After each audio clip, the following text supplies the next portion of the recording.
We need a mayor who is going to be compassionate for all of those who live in our city. I was talking with a young man yesterday who said he wasn't going to vote. Had to have been maybe on 22, 23 years old at best. He wasn't going to vote because it wouldn't do any good. Why should he waste his time voting? And then later on, that's yesterday evening, I ran into a guy who had to have been about 64. Same attitude. Why should I vote? It's not going to do any good.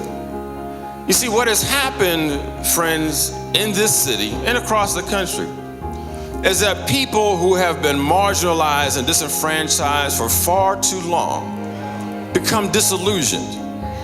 And they think that there is nothing that can be done, that they have no power, that change is never going to happen.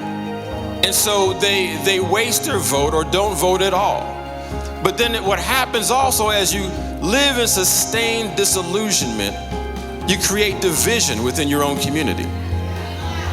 And so when you look at these low-income communities and you see people pitted against each other, black on black crime, white on white crime, folks who don't have anything fighting for something, and what they're fighting for are crumbs. And so you have this divisiveness in our communities. But then beyond divisiveness, you then have destruction, where the communities are eventually destroyed. And there are people who want our communities destroyed. Why? So that they can move right on in. I think the truth of where we are in our fight is right now we're seeing in some of our neighborhoods some patchwork being done, like some sidewalks being rebuilt now. But the truth of the matter is we're in an election campaign and people are being manipulated to think that the current governmental system cares about us. Well, where were those sidewalks being repaired when bike lanes were being built?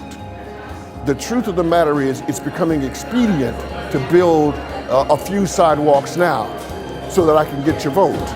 But what's going to happen once the election has happened? I believe John C. Welch in the mayor's office is one that won't allow bike lanes to overthrow sidewalks in our communities, overthrow well-paved roads in our communities. We need to make a difference for all of our communities, not just the well-informed and the well-heeled. I think the children are worthy of our vote, and if you are not willing to go out and vote, I think you're saying something to your children and leaving them to the devices of people who don't give a damn about them. We need to fight for them.